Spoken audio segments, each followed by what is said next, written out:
Shabbat Shalom, everybody. Shabbat Shalom. We're almost through Shabbat. We began Shabbat in the Big Top last night, and there's no better way to end Shabbat than with, I'm already getting verklempt, than with being here with this beautiful group of people who are going to lead us in a beautiful service of confirmation and Havdalah today. Thank you for your patience as we made our way online. And tonight, this service celebrates a group of kids who are phenomenal, it's your fault. A group of kids who are phenomenal, who had to make their way through a really difficult year, but who made the decision at the start that the most important part was not doing an online version of confirmation, but rather being together as community, which is what this group of particular students is. So, welcome. I cannot think of a better group of people that exemplifies what Hinei Matov really means when we say how pleasant it is for us to be together. Hinei Matov u'manayim, shevet achim gam yachad. Hinei Matov u'manayim, shevet achim gam yachad. Hinei Matov, Hinei Matov, la la la la la la la la. Hinei Matov, Hinei Matov, la la la la la la la. Hinei Matov u'manayim, shevet achim gam yachad. Hinei Matov u'manayim, shevet achim gam yachad.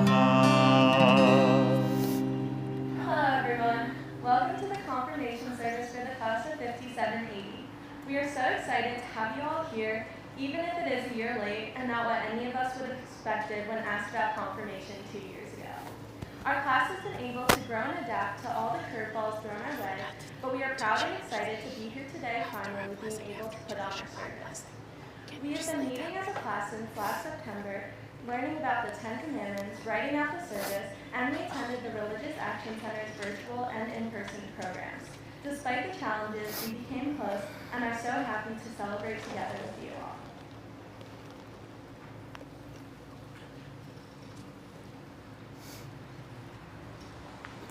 All right. Please read responsively, fellow classmates. Our light is Torah, mitzvot are our lamps. Pleasing are the ways of Torah, and all her paths are peace. Dark and twisting is the road to peace. Bless you. Happy the generations whose light will guide them to its end. The students of Torah bring peace to the world, as it is said. When all your children are taught of Adonai, great shall be the peace of your children.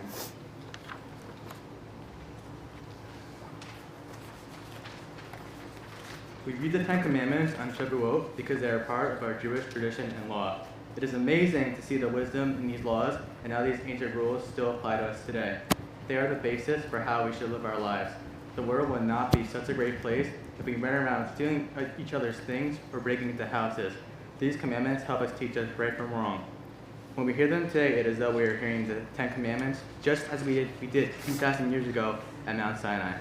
This makes us aware that the commandments are just as important today as they were then, and how in each generation it is up to us to take them upon ourselves.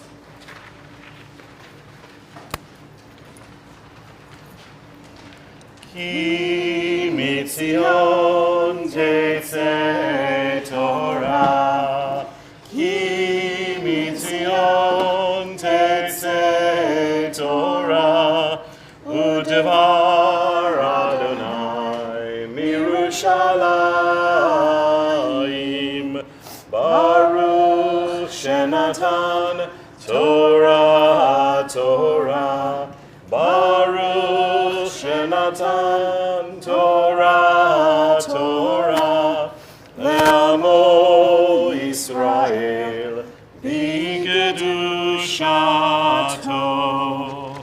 Shema Yisrael, Adonai Eloheinu, Adonai Echad, Echad Eloheinu, Gadol Adonenu, Kadosh Shemo.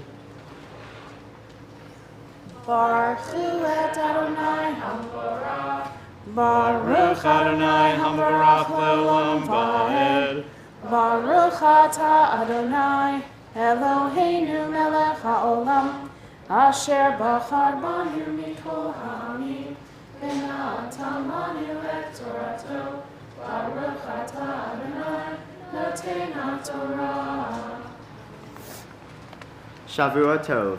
Today we begin the reading of the Ten Commandments, traditionally read on Shavuot. They are an important part of our Jewish tradition and law.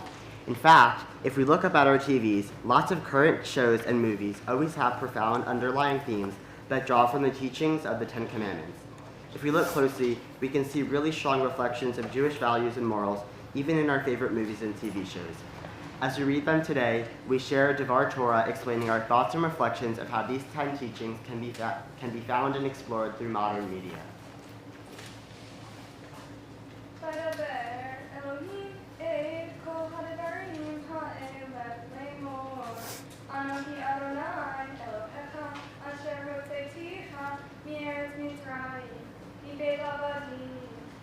The eternal God spoke all these words, saying, I, the eternal, am your God who led you out of the land of Egypt, out of the house of bondage. The commandment, I am Adonai, your God, teaches us that we should only have one God and trust this God to lead us on our journey. This commandment is not something that is easily found in movies or TV shows. This is because there's a deeper meaning behind it. The movie and TV show God Friended Me tells the story of an atheist man named Miles who learns to accept God into his life and let God guide him. It starts out when he simply gets a friend request from God on Facebook. He's very skeptical at first, but decides to accept it. Right after that, he gets multiple requests from strangers he does not know. Throughout the movie, he coincidentally runs into these individuals in real life and ends up helping them. The first man Miles was recommended was a man named John Dove, which is right when he accepted God's request. At this point, Miles was very confused, so after John bumped into him, coincidentally, he tried to go find and figure out what's going on. John tried to step right in front of a subway train, and Miles saved him. The second individual that Miles ends up meeting is a woman named Cara Bloom. It is soon learned that Cara's mother was the nurse for Miles' mother while she was in the hospital for breast cancer. Even though she survived cancer, soon after that, she died in a car crash. Cara's mother ran away when she was little, so Miles proceeded to help Cara find her mother. Cara gets to see her mother, and the first thing she sees is that she has a whole new family. Cara gets so upset that she runs into a street and gets hit by a car and passes out. Miles asks for a doctor to help, and coincidentally, John Dove appears claiming he's a doctor and helps save Cara. After that, Cara's mother visits her at the hospital and says that she wants to reconnect with her. Miles was the middleman that did all of this. He saved John from committing suicide, so John helped save Cara's life. This didn't only help Cara and John, but it helped Miles too. Miles was able to learn about his mother and have someone to talk to about it. This movie is a fabulous example of this commandment on a deeper level. When Miles accepted that friend request from God, he was able to connect with different people and himself on a deeper level. When you let God into your life, God will guide you.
You shall not worship them or serve them, for I, the eternal your God, am a demanding God, inflicting the sins of the children upon the third and fourth generations of those who hate me. I show steadfast love to thousands of generations of those who love me and keep my commandments. On the surface, the second commandment tells us simply to not worship idols and graven images. So I think the second commandment also applies to those who are greedy, that worship materials and money. These themes are present in dozens of movies and TV shows everywhere. So one such movie, one of my favorites, is the 2019 mystery movie Knives Out. So I'm going to avoid spoilers because it's a good movie and it's a mystery movie and you can't spoil, a mystery movie. So the fictional movie explores the unusual circumstances surrounding the death of a famous murder mystery author, Harlan Thrombey. The author's family seemed to be less concerned about his death and more concerned about who receives his inheritance, which is common in movie and really shouldn't be. So it functions as a perfect example in modern day of greed and materialism. The family is already very wealthy, but they still desire an inheritance. They display a complete disregard for the Second Amendment. They suspect foul play in the movie, that one of the relatives is behind the death, which is, violates like every commandment there is. So, themes of greed and materialism extend beyond this movie. We see people exemplify this desire every day. Corporations that are already very rich exploit their workers and damage the environment in their quest for more wealth. It is important that we, as members of the Temple Sheri Yemuth community and the world, follow the second commandment by not only not worshiping idols, but also giving to others and preventing wealth and material items from clouding our judgment and morals.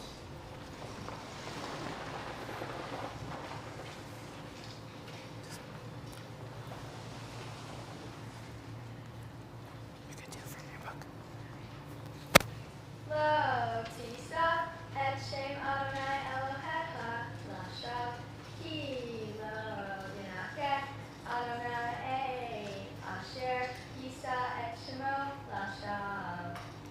You shall not invoke the name of the eternal your God with malice, for Adonai does not hold guiltless one who invokes God's name with malice. This commandment tells us to never lie or take God's name in vain, for every time we curse or use God's name in a form of spite, we inflict this hate upon ourselves and will be resulted with bad karma in the end. This is what the Ten Commandments teaches us, and it is prevalent in our modern day in the forms of songs, movies, and TV shows. For example, one movie in particular, called The Invention of Lying, is about a world in which lying does not exist and everyone tells the truth candidly, until the main character discovers how to lie. The character's lying spins out of control and ends up blowing back in his face. Lying is never the answer, and it's always better to tell the truth rather than to dig yourself deeper into a hole with every lie you tell. Taking God's name in vain and lying go hand in hand as they are both sins. As a Jew, we vow not to lie and to not take God's name in vain.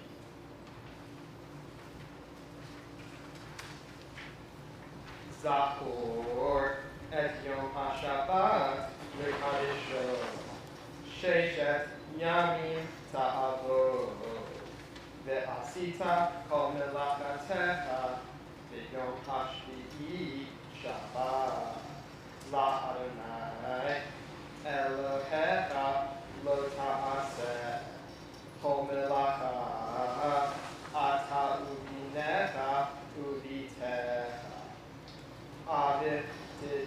Adivka Ba'amitecha Ubihemtecha Vigairacha Asher Bisharecha Ki Shechet Yamin Asa Adonai et Hashamayim Ve'et Ha'aretz et Hayam Ve'et Kol Asher Bam Vayana Vayom HaShvi'i Al Pain Baruch Adonai et Yom HaShabbat V'Kiddusheihu. Remember the Sabbath day and keep it holy. 6 days shall you labor and do all your work, but the seventh day is a Sabbath of Adonai your God.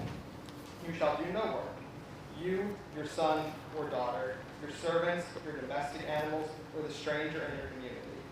For in 6 days Adonai made heaven and earth, the sea and all that is in them. Then God rested on the seventh day. Therefore Adonai blessed the Sabbath day and called it holy. Every Friday, after a week of hustle and bustle, the sun sets on Friday night and we enter Shabbat, a time to rest with the family. During Shabbat, we get to share a meal and talk about what happened during our week. Throughout the story of Fiddler on the Roof, we are reminded of the importance of Judaism. One of the main characters in the story is Tevye, a poor milkman with a wife and 5 daughters. His family holds a traditional Shabbat dinner every Friday night, along with family and friends. They recite the traditional Shabbat prayers as they light the candles over the wine and challah. In my household, we have the same tradition. It highlights the end of a busy week, and it reminds us to slow down as we enter the weekend. And we say the prayers, we sit down for a relaxing dinner, and sometimes watch a movie together. Friday night is the one night of the week that my family and I don't have anything going on, so we make the most of it by being together.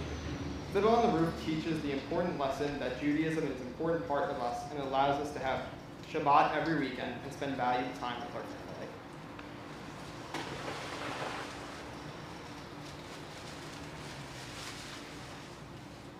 Kabed et avika et imecha lava'an ya'arihu yamecha al ha'adama asher Adonai Elohecha noteh.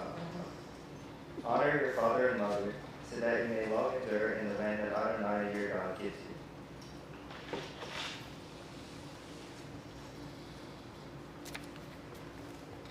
Honoring one's parents is a very important aspect of life. Our parents do everything for us, support us both physically by working hard to put food on the table, and emotionally, caring for us when we are at our best and at our worst. One of the movie Mulan's underlying themes is honoring one's parents. In the film, China issues a military draft, which includes Mulan's father. Her father, however, was ailing and weakened, and Mulan worried that he might not make it back alive due to his condition. With great courage, Mulan posed as her father, taking his spot and fighting in the war. This act was very dangerous, as she was, fighting in a war, and also, during that time, women were prohibited from serving in the military. If discovered, Mulan and her family could have been severely punished. Mulan goes on to become a hero within the Chinese military and a strong warrior and character. However, she does not forget why she started this journey to save her father. Mulan's father was always there for her when she needed him, and so in his time of need, Mulan took upon herself the great challenge of taking her father's place in the military, honoring her ancestors. By respecting those who gave us life, we can honor the teachings of those who came before us, and repay our parents for their sacrifices with love. Lo tirsa, lo tina, lo tino, lo ha'anet v'reacha eshaker. You shall not murder. You shall not commit adultery. You shall not steal. You shall not bear false witness against your neighbor. The Ten Commandments, like most laws, are unambiguous. If we are told, "Thou shalt not murder," it is clear that it's not okay to take another person's life. We as a society predominantly follow this commandment without question or controversy. There is an element of society that believes they hold power either granted to them or taken on by themselves that justify taking another human's life. Recently, there has been a spotlight of senseless murders of innocent black people in different communities. The killing of black people in this country is nothing new, but what has changed is that technology is giving us a front row seat to the injustices that are being committed against black people. As the Black Lives Matter movement continues to grow in this country, I am reminded of the movie The Hate You Give. This movie is a powerful representation of a teenage black girl trying to live in a white world by attending private high school outside of her neighborhood. She reconnects with a childhood friend when she is pulled over by a police officer. Her friend, who is also black, was asked to step out of the car after he demanded to know the reason why he was pulled over. While he was waiting for the police, he reached into his car to get his hair brushed, while the officer yells at him to show his hands. The officer shoots her friend, who dies on the street. Murders such as these speak to the commandment, thou shalt not kill. Oftentimes, police and others feel they can kill another person because of their own fear of that person, not because of a real risk exists. If the person that was coming at the officer with a gun or a knife, the officer can shoot to maim instead of kill. You forget that all life is precious, whether the person is guilty of a crime or innocently running through a neighborhood. Too quickly, the commandments that dictate how society needs to function to maintain peace and civility are ignored or forgotten because preconceived ideas about someone's race or ethnicity. As Jews, we must work together to eliminate hate of others we may not understand or are different from us. We are obligated to uphold our commandments to honor all life as sacred and important.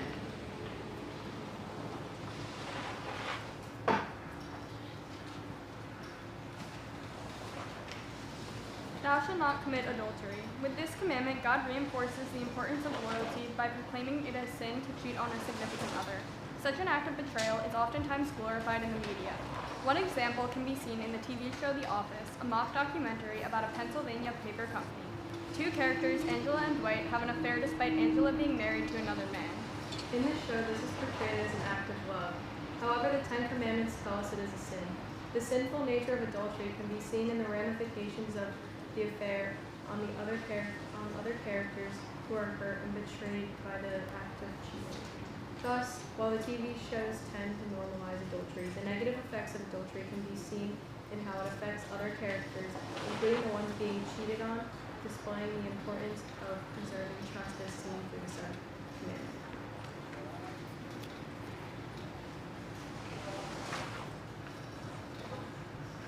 The Torah tells us, "Thou shalt not steal."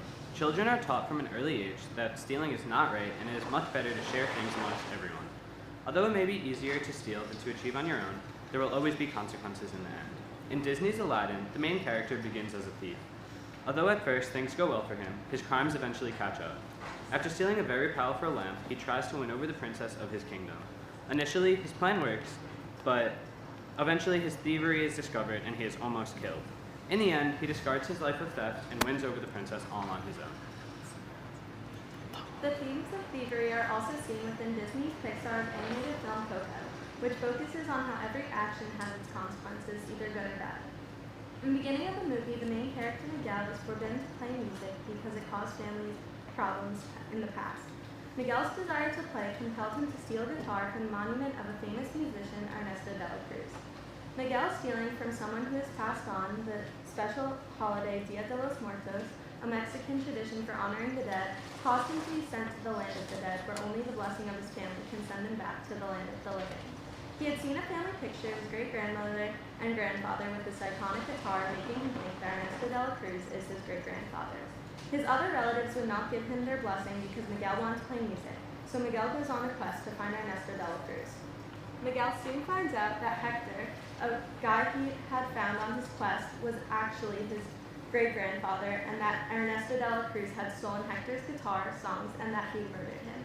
Once the rest of Miguel's family found out that de la Cruz stole from Hector to become famous, they teach Ernesto de la Cruz a lesson.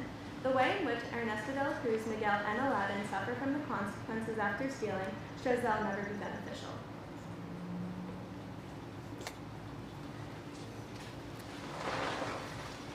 Do not swear falsely by God's name.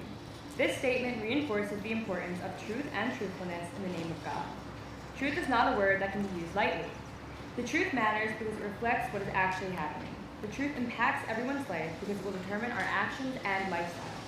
If we live in a world where lying is acceptable, we won't know the difference between what's real or not, or if people are to be trusted or not.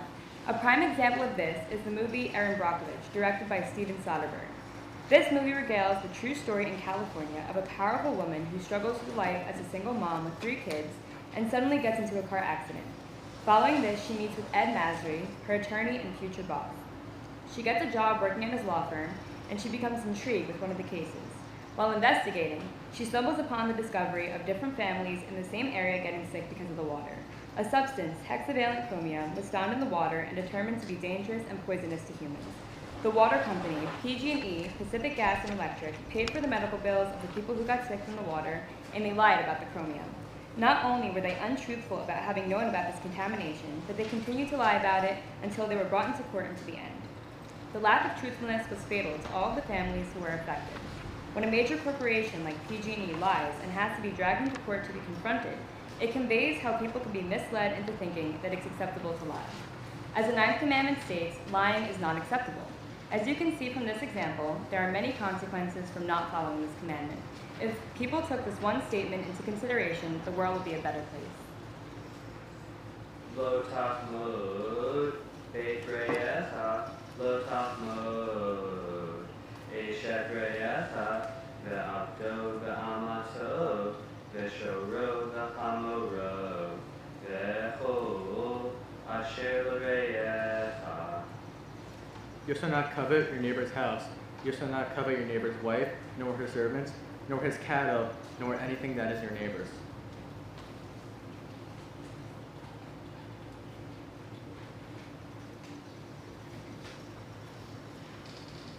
Social divides, jealousy, wanting what others have and you do not. Lust and the desire to be better through acquisition of material possessions. Warned against in the 10th commandment, these behaviors can ruin individuals. In the movie Parasite, a South Korean film which was released in early 2020, a poor family is introduced. This family is living in a sub-basement in poverty and must fight to find any type of income. When the son of the family secures a job as a tutor for the daughter of a wealthy family, he manages to manipulate this kind family into unknowingly employing his whole family.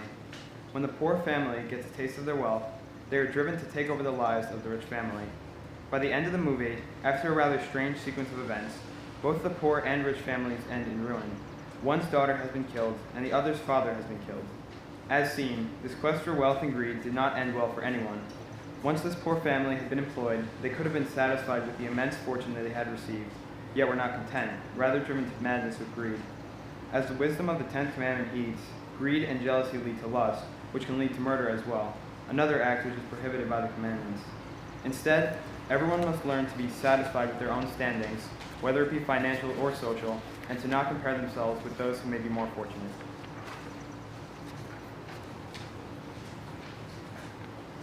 As we conclude our Torah reading, we want to leave you with this important message. Movies and TV shows always have deep themes rooted in them, which often reflect Jewish values and ideology, that sometimes can go unrecognized. So the next time you watch a movie as simple as Frozen, take a moment to think about its relationship to the Jewish value of family, just as it is prevalent in the story of Cain and Abel. After killing his brother Abel, Cain is asked by God of Abel's whereabouts. Cain then replies, "I do not know, am I my brother's keeper?" By saying this, Cain was essentially saying that he is not responsible for his brother's well-being. Through the punishment he receives for this said belief, we can understand that it is our need as Jewish people to be responsible for our family members, just as Anna and Elsa realized their need to be responsible for each other in Frozen. The commandments each highlights the responsibility we have for caring and respecting those around us. Jewish values and traditions have big impacts on American culture as a whole. Wherever you go, traces of Judaism will always follow. Whether it's in the savannah of Africa, the Polynesian Islands, a Pennsylvania paper company, or maybe even here at Shari Emmett, your faith will always be with you.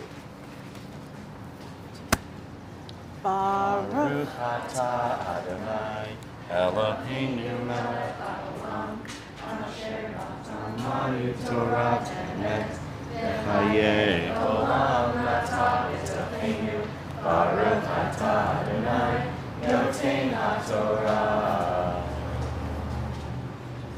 We take a moment in our service to say a prayer for those who are ill and in need of healing. We remember all of those who've been afflicted with COVID-19, and we pray that they will know a very complete and speedy recovery.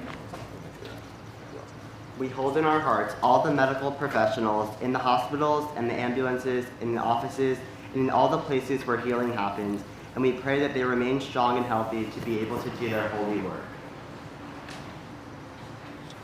We are grateful for all who have created and are administering vaccines to keep us safe and healthy, and we look forward to the day when we no longer worry that COVID-19 will claim the lives of those who we love. Throughout the pandemic, so many have faced health challenges unrelated to COVID-19, sometimes separated from family, healing alone in hospitals without family to support them. Today we call to mind who are in need of healing and wholeness be it of their body, mind, or spirit. If there are names of people whom we should pray, we invite you to say their names aloud now.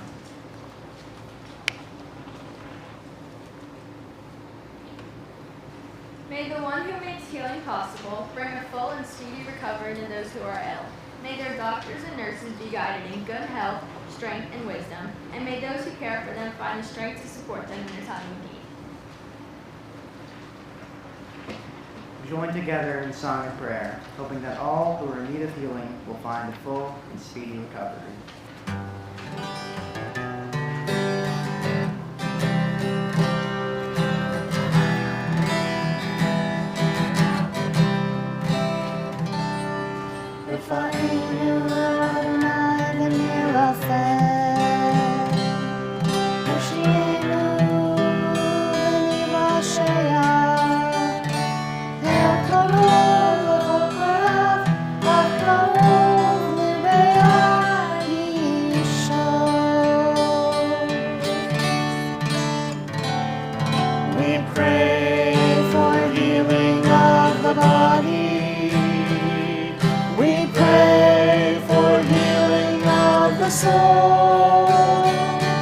For strength of flesh and mind and spirit, we pray to once again be whole and glorify now. Oh, please heal us now. Refuat ha'nefesh, refuat ha'guf, refuat shelema. Heal us now, heal us now, heal us now. הושע את עמך וברך את נחלתך וראם ונשאם עד העולם. ישברך אבותינו, ישברך אמותינו, אדוני הושיענו. We pray for healing of our people. We pray for healing of the land and peace for every race and nation, every child, every woman, every man. And glorify now. Oh, please heal us now. Refuat ha'nefesh, refuat ha'guf, refuat shelema. And glorify now. Oh, please heal us now. Refuat ha'nefesh, refuat ha'guf, refuat shelema. Heal us now, heal us now, heal us now, heal us now, heal us now.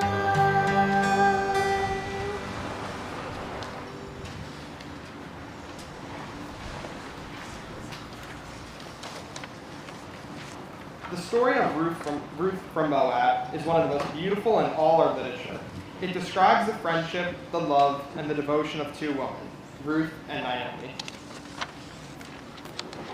It praises loyalty, loyalty to one's family and to one's people. This loyalty plants in human beings the seeds of confidence and faith in each other. And out of the seed of loyalty in human beings to each other grows the sturdy loyalty of humankind to God. The book of Ruth is read in the synagogue during the festival of Shavuot, which celebrates the ingathering of the first fruits of the harvest. It recalls the ancient days of our people on the soil of Israel. In the end, it tells how David, the ideal king of Israel, was descended from Ruth, the Moabite woman who chose to convert to the faith of the Israelites. Baruch atah Adonai Eloheinu melech haolam asher bahar indim tovim v'rasa v'divrehem hane'emarim le'emet Baruch atah Adonai Abocher b'Torah u'Moshe avdo u'Yisrael amo u'v'nuyei ha'emet v'tzedek. Vayhi b'nei shefot hashofetim vayira'av ba'aretz vayelech ish mi beit lechem Yehuda lagru b'sdo Moab u'v'ishto u'v'shei banav. V'shem ha'ish Elimelech, v'shem ishto Naomi, v'shem shnei b'nov Machlon, v'hilon Ephratim, mi beit lechem Yehuda, v'yavo'u sidei Moab v'yisham. Vayamot Elimelech ish Naomi v'yishaher hi u'shnei baneha. Vayishu lahem nashim maviot shem achat burka v'shem Hashem yivru vayishvu sham k'asar shanim. Vayamutu gam shnehem machlon v'chilion. Vatisha ha'isha mishnei ladeha u'meisha. V'atah from pi v'halotecha v'atah lo yisidei Moab ki sham me'av yisidei Moab ki fa'aka Adonai et amo latei lahem lahem. V'tetzeh min hamakom asher hayata shama u'shetei chaloteha ima v'telachna v'derech lashuv el eretz Yehuda. V'tomer Naomi lishtei chalotecha lech nashodam ushat leveit ima Ya'as Adonai imachem chesed asher asitem im hametim ve'inadim. It came to pass in the days when the judges judged that there was a famine in the land. A certain man of Bethlehem in Judah took his wife and 2 sons to live in the land of Moab. His name was Elimelech, and that of his wife Naomi, and his 2 sons were Machlon and Chilion. After they had lived in Moab for some time, Elimelech died, and Naomi was left with her 2 sons. They married Moabite women named Orpah and Ruth. About 10 years later, Machlon and Chilion both died, and Naomi was left without a husband or children. Mourning her 2 children as well as her husband, Naomi set out with her daughters-in-law from the land of Moab to return to Judah, for she had heard that God remembered her people and had given them food. Naomi said to her daughters-in-law, "Go, return each of you to the home of your mother. May the eternal God be kind to you as you've been kind to the dead and to me. May God grant that each of you may find peace and happiness in the house of a new husband." She kissed them goodbye, but they began to weep aloud and said to her, "No, we will go back with you to your people." Then Naomi said, "Go back, my daughters. Why should you go with me? Can I still have sons who might become your husbands? Go back, my daughters. Go your own way. for I am too old to help you have a husband. No, my daughters, I am sorry for you, for God has afflicted me. They again began to weep, and Orpah kissed her mother-in-law goodbye, but Ruth clung to her.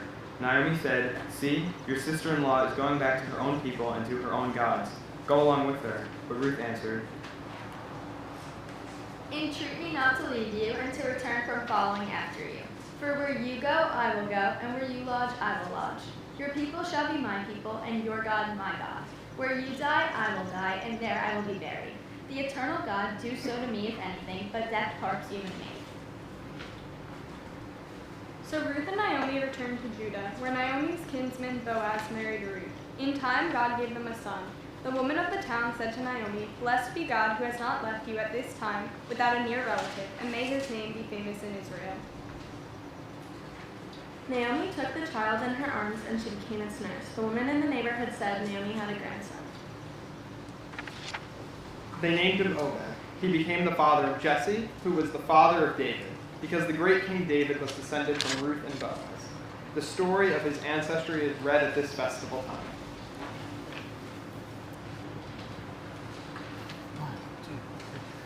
Baruch atah Adonai, Eloheinu melech haolam, tzur kol haolamim, tzadik bechol hadorot, ha'el ha'ne'eman, ha'omer ve'oseh, ha'medaber u'mkayem, shekol devarav emet v'tzedek, al ha'torah ve'al ha'avodah, ve'al ha'nevi'im, ve'al yom ha'shabbat hazeh, shenatata lanu, Adonai Eloheinu, likdusha v'limnucha, lechavod ultifaret, al hakol, Adonai Eloheinu, anachnu modim lach, umvarechim otach, yitbarach shimcha b'fi kol chai, Tamid leolam va'ed, Baruch atah Adonai,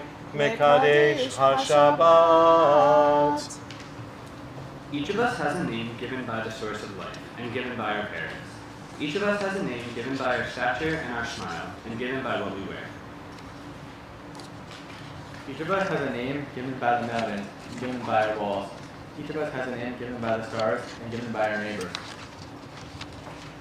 Each of us has a name given by our sins and given by our longings. Each of us has a name given by our enemies and given by our love. Each of us has a name given by our celebrations and given by our work. Each of us has a name given by the seasons and given by our blindness. Each of us has a name by the sea and given by death.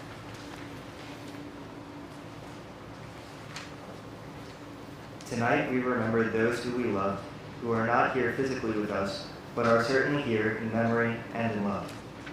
We invite you to rise to honor the memory of your loved ones as their names are read. We take a moment to remember those who are not here to celebrate with us, though they are certainly here in memory and love. We also remember all those in the United States and around the world whose lives were taken by COVID-19 since March 2020. Ed Ulster, Paul Skolsky, Dorothy Chozick, Arthur Kaplan, Alan Feingerz, Gerd Schwartz, Elias Bromovich, Mikhail Bromovich, Musa Bromovich, Yakov Gazersky, Rai Gazersky, Y.P. Coley, David Royberg, Joseph Gazersky, Sandy Wax, Ann Whitco. Harvey Kaplan, Joseph Jacobs, John Smith, Ellen Smith, Margaret Whitehouse, Erwin Reitzberg, Tom Lesson, Lillian and Morris Kozan, Min Persoff, Stella Wool, David Sobel, Bella Sobel, Lauren Sobel, the Sobel and Koshitsa family members lost in the Holocaust, Sylvia and Charlie Hemowitz, Helen and Leo Holzer, Beverly Tabell, Eva and Joe Tabell, Lillian and Jack Kinga. Gertrude and Theodore Cooper, Celia and Max Harry, Nora and Philip Grossman, Bertha and Ned Michaels.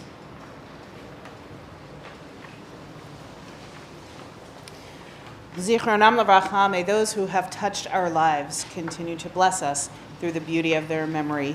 We all now rise for the words of the mourner's Kaddish if we are able. Yitgadal v'yitgadash shemei Rabbah, be'alma divrach hirutei v'yamlich malchutei, be'chayechon uv'yomechon, uv'chaye dechol beit Yisrael, ba'agala uv'yizman kari v'imru amen. Yehe shemei Rabbah mivarach le'alam ulalmei almaya. Yitbarach v'yishtabach v'yitpa'ar v'yitromam v'yitnaseh. V'yit hadar, v'yit aleh, v'yit halal, shemei dekudsha b'richu. Le'ela min kol birchata v'shirata, tushbechata v'nechemata, t'amiran be'alma v'imru amen. Yehe shlama rabba min shamaya, v'chayim aleinu ve'al kol Yisrael v'imru amen. Oseh shalom b'mromav, hu ya'aseh shalom. Aleinu ve'al kol Yisrael v'imru. Amen. Please be seated.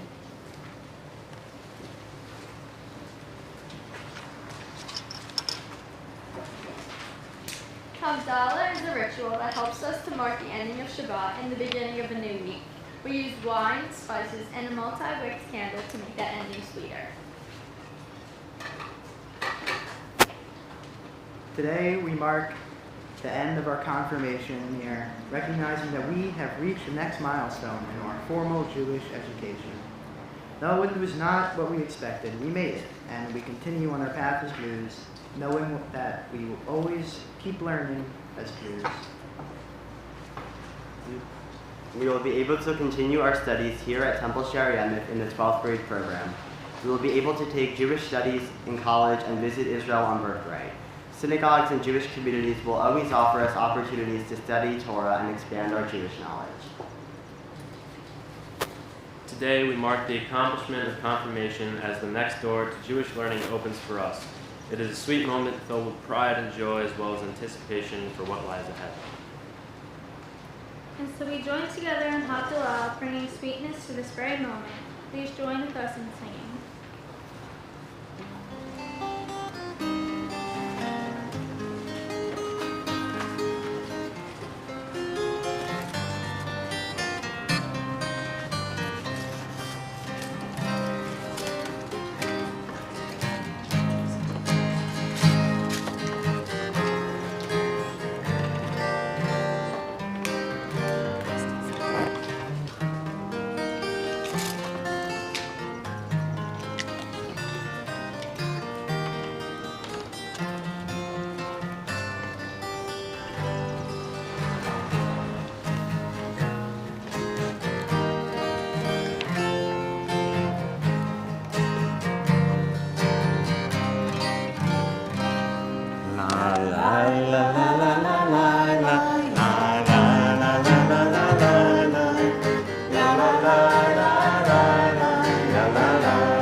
Adonai Eloheinu melech haolam.